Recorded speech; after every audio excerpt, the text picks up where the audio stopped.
nagmamahal sa'yo kundi silang dalawa? Sino ang nagmamalasakit? Ang iyong ama't ina. Sila ang naging daan, kaya ika'y nabubuhay sa mundo.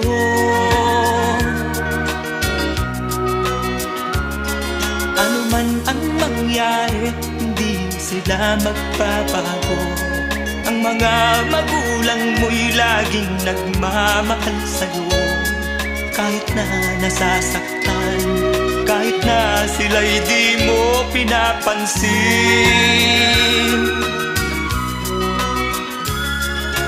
Kung nalalaman mo lang mga hirap